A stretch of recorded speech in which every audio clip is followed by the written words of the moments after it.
नहमदुहु व नुसल्ली अला रसूलिहिल करीम अम्मा बाद फ़ाउज़ बिल्लाहि मिनश शैतानिर रजीम बिस्मिल्लाहिर रहमानिर रहीम रब्बिशरह ली सदरी व यस्सिर ली अमरी वहलुल उक़्दतम मिन लिसानी यफ़क़हू क़ौली रब्बी ज़िदनी इल्मा अल्लाहुम्मा फ़क्किहना फ़िद्दीन इलाही आमीन। अस्सलामु अलैकुम व रहमतुल्लाहि व बरकातुहू। How are you, Sarah? Eid Mubarak. How was your holidays? Alhamdulillah. I hope you had a good time and you have spent it with Allah's worship and ibadah and enjoyed the best. वालेकुम Alhamdulillah. अस्सलाम आपा ईद मुबारक। Khair Mubarak, my dear. Thank Khair Mubarak. Allah may bless you, mashallah. Barakallah fi. Okay, we'll start inshallah today. Ya ayyuhallazina utul kitaba. We already did this ayah. So we are going to revise it. That this is amazing that Allah subhanahu wa ta'ala says, Ya ayyuhallazina utul kitaba. The ones, or those, Allah subhanahu wa ta'ala is addressing the ones who have been given the book. And what happened to them? Allah has given you the book and they believe in it. What Allah subhanahu wa ta'ala has revealed in it. Aminu bima nazzalna musaddiqan lima ma'akum. Allah says that they believe in what we have revealed, what we have sent down to them. Musaddiqan, they confirming what is with you. Illima, for what ma'akum, we already did this ayah. So Allah subhanahu wa ta'ala says that whatever you had, like you had before the Torah and the Injil and whatever the books, the Bible, whatever the books came before Quran, this book was confirming that this book is this book is from Allah subhanahu wa ta'ala. So if you believe min qabli an nutbisab, Allah subhanahu wa ta'ala says before, and now Allah subhanahu wa ta'ala is pointing out and this subhanallah, this expression min qabli an nutmisa, must is to erase, disfigure, wujuhan, faces, wanaradduha, and then we turn ala, upon adbariha, on our backs, that one day. And this expression fanarudduha, Allah subhanahu wa ta'ala says that, and they turn them shaped like their backs. So Allah says, admits of, here Allah subhanahu wa ta'ala admits of two possibilities in this act of turning. It could either be the features of the face are eliminated and the whole face is turned around towards the back, or it may be that the face is flattered like, like a nape of the face of the neck. It can be flattered and devoid of all the features, all are vanished. You can't see the nose, you are not able to see the nose, you are not able to see anything.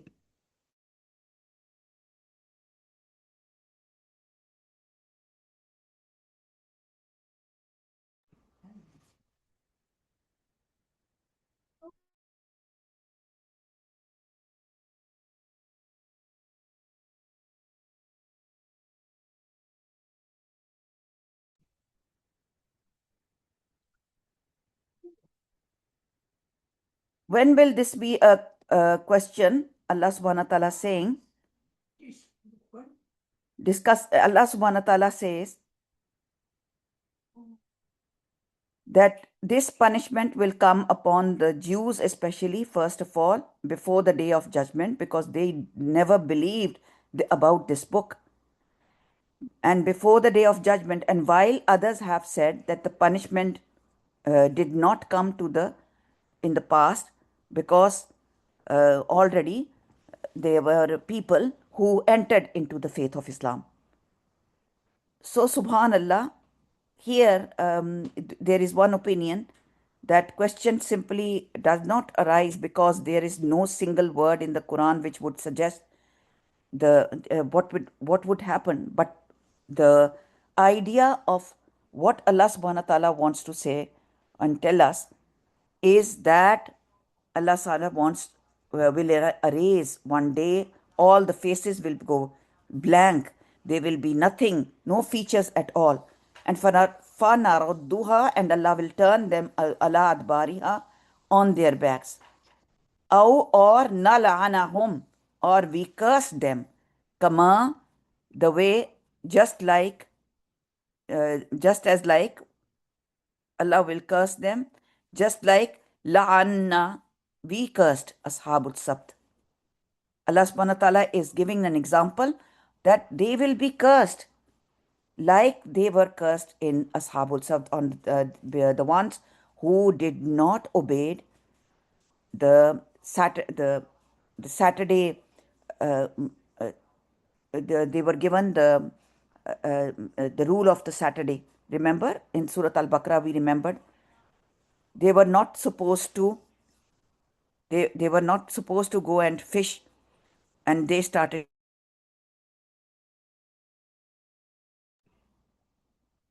Wakana, and it was, or it is Amrullahi. Kana, when Kana comes, it's always gives the meaning of is, was, and to become. And it's so amazing, this Kana word is, that Allah subhanahu wa ta'ala shows here that Amru, the command and the order of Allah, is maf'ula, is one to be fulfilled, is one to be executed. That the curse on the Sabt breakers, the ones who broke this law, and remember that Allah's command is always executed. Allah subhanahu wa ta'ala will fulfill his commands. So here Allah subhanahu wa ta'ala is telling us, first of all, that you be better obey this book, accept this Quran. And when we accept it, what will happen? Automatically, Allah will accept us. But if we will not and accept before something happens to us, before we die, and then there will be one day when Allah subhanahu wa ta'ala will ask us, or he can punish us. Why? Because he already done it. They were the ones, the people of the Saturday, they were the ones who were cursed, and their faces were changed. They were changed into what? They were changed into monkeys. And they lived only 3 days. And they used to see themselves into the water, and they were so scared what was happening to them, because they didn't believed that this book is the most powerful book on earth, and these are the words and the commands of Allah subhanahu wa ta'ala.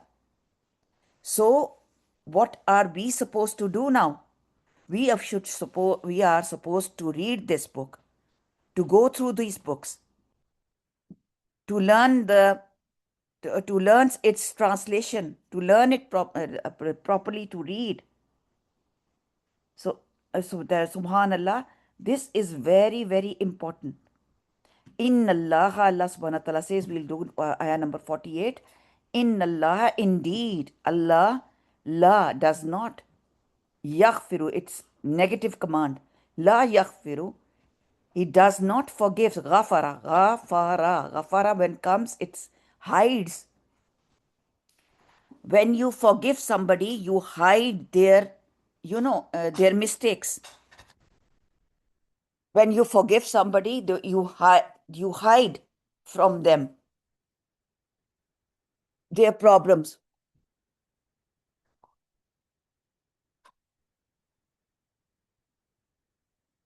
So Allah subhanahu wa ta'ala saying that Allah will, inna Allah, indeed Allah ta'ala, surely Allah ta'ala will, does not ghafara, does not forgive, an yushrika, the ones who associates partners.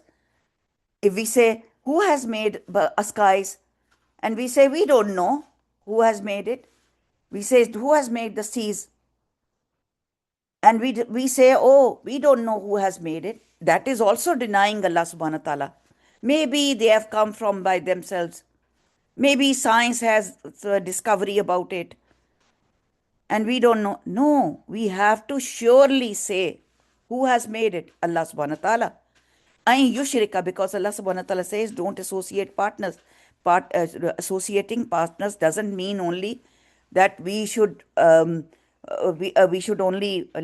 go to the idols and statues and saints and ask them.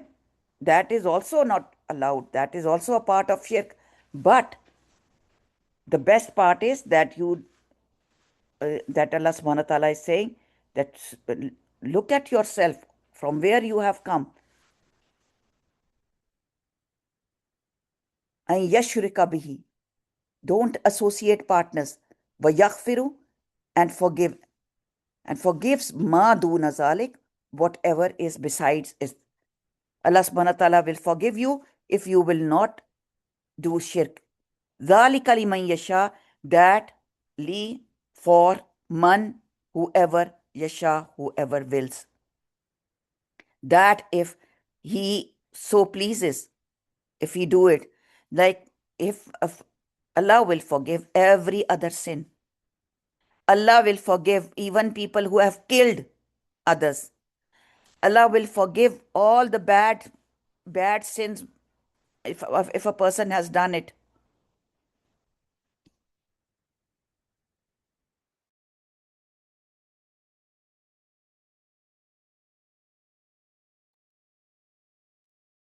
Allah will forgive all the sins if he has not done shirk. This is so amazing. That if somebody has really committed many crimes and repents to Allah subhanahu wa ta'ala and says, Allah, please forgive me, he will be forgiven. But in his register of his deeds, there should be no shirk at all. So we should be avoiding from shirk, because the previous verse carried carried the power that the one who refused to believe, they will be the one who will be punished. They will never be forgiven because they didn't accepted Allah subhanahu wa ta'ala. So shirk is, what is shirk? Shirk is that Allah surely does not forgive who associates partners. So that means that associating partners with Allah subhanahu wa ta'ala in Allah's attributes, that in Allah's being and Allah's names, that somebody also possess and have those qualities and attributes what Allah subhanahu wa ta'ala had or has, and Allah Almighty is the one who is not the real power, and he has created whatever he has created, somebody else is like partner to them, partner to him. And some of the forms of shirk is like in shirk in knowledge, that Allah knows somebody, a person or an alim, he knows better than Allah subhanahu wa ta'ala. Believing that a certain pious person or a spiritual master or a saint or a head of something knows about the universe and the skies and ghaib more than Allah. And other forms could be asking, like, a fortune teller, a person who doesn't know anything, and asking him that, can you tell me what is going to be in my life? This is the biggest shirk. If you show your hand to somebody to ask that, tell me what will happen in my life, how many children I'm going to have, or what will happen, then what will happen? Allah subhanahu wa ta'ala, that is going to take place, whatever is going to take place in person's life, things which belong to the unseen world, So Allah subhanahu wa ta'ala says, and for the words written by a pious person disbelieving that it has got to happen, something he can do, which Allah can do, that is the shirk. Calling someone for from a considerable distance and believing that person has become all aware of the calling, and we can call him, and keeping a fast dedicated to someone other, and doing namaz for somebody else, or doing qurbani, sacrificing something for somebody else. These are all shirk. So shirk in power is, there's also shirk in power, and this is that the power of and the rights of Allah subhanahu wa ta'ala can be of another person also. Taking someone to have the power and authority to provide or gain or inflict losses, the gains and the losses. The profit and the losses can come from somebody else, from a person. You can get good marks, and you can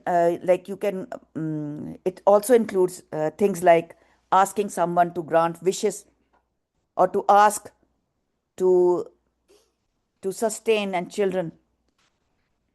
So this means that ascribing of a partner to Allah is an act of worship, which is the sole due of Allah subhanahu wa ta'ala. This is only Allah can do. And some forms of shirk is that if we could like you do sajda, like people do it prostrate in front of the qabrs, that is also not allowed. Or to release animals in the name of somebody else, or making offering offering what should I say, food for the living or the dead, and making amana or nazar in someone's name, or making tawaf for somebody else around the Kaaba, or somebody somewhere else, or someone's graveyard, to give preference to someone else's words, or any customs, to follow any other customs, like like we follow Mehndi. This is also a very minute shirk, and this the very little shirk is riya. Riya is how to show off. That is also a shirk. Then takabbur, the ana, the arrogance, that is also part of shirk. For what we are doing, why are we being arrogant? Everything is given to us by Allah. So Allah says that Allah does not forgive shirk, associating any partners with him, and may forgive sins other than that if he so pleases. This is because وَمَن يُشْرِكْ بِاللَّهِ, Allah Ta'ala says, whoever associate partners with Allah, faqad, this is in fact really iftara, fatara, fatara is the root word. He fabricated what? Isman azima, a sin. Azim. Azim is a very powerful word. Like Kareem. Like Kareem is, you know, very pious, very generous. So Azim is one of the most greatest.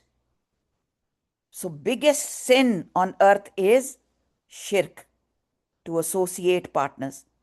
So to slaughter an animal for someone, to take the affairs of the mortal world, following the stars, talking about your what do we call horoscopes, and influencing with somebody. All these are shirk. Whatever good comes from Allah subhanahu wa ta'ala. And whatever bad happens to you, it's because of you. You were not following. So this is a very, ayah 48 is a very amazing ayah. This changes our concept of Allah subhanahu wa ta'ala. That whatever matters, we should not make a bow. We should not, you know, bend down for anybody. The bowing position is particularly like the Muslims pray. That should be only for Allah subhanahu wa ta'ala and not in front of anybody. Not even for the dead person, for the qabr, or anything which is not capable of, because Allah subhanahu wa ta'ala is Azim, is Rahim. Allah subhanahu wa ta'ala is Kareem. Allah subhanahu wa ta'ala is the one who um, who has given us these commands. Allah says to open the book and read it, go through it. And if we will not uh, open the book, what will happen? We will not know this knowledge. So, subhanallah. So, if you have any questions, let me know, because the next ayah will be then next time, inshallah. So, today we get the lessons that we are not supposed to do any kind of shirk. Shirk in knowledge, shirk in power, shirk in ibadah, shirk in names of Allah subhanahu wa ta'ala, shirk in his domain, shirk in his attributes, shirk in the religion, shirk in anything, any belief similar to these in favor of whoever and whatever he has created is shirk. And some of the forms of shirk is that in his Zat, whatever he is, in Allah's Zat, in Allah's names, in Allah's attributes, in Isma Sifat we say that. And we should know that we should not do shirk in all these things. So Allah subhanahu wa ta'ala may save us from doing shirk, because shirk is zulmun azim, ismun azim. It's a sin, one of the most greatest, biggest sin. And people fabricate it. Iftara. They bring it themselves. Allah has not given them. Allah give them brains to think about who has given you this. So we end up here, inshallah. Barakallah fi, jazakallah khair. Subhanakallahumma wa bihamdika. Ashhadu an la ilaha illa anta astaghfiruka wa atubu ilaik wa akhiru da'wana alhamdulillahi rabbil alamin. I'm planning to have one more teacher, Sister Munazza, who will be, if because I was very busy last few days, she will come and do the word analysis. So if you guys can be in the class, it will be really, really beneficial for you guys. She will go through the words in 5 to 10 minutes, and that will make a lot of sense. Okay, Jazakallah khair, Barakallah fi, Subhanakallahumma wa bihamdika, Ashhadu an la ilaha illa anta, Astaghfiruka wa atubu ilayk, wa akhiru da'wana alhamdulillahi rabbil alamin. Jazakallah khair, Barakallah fi. Assalamu alaikum wa rahmatullah. Thank you for coming and being the part of Quran.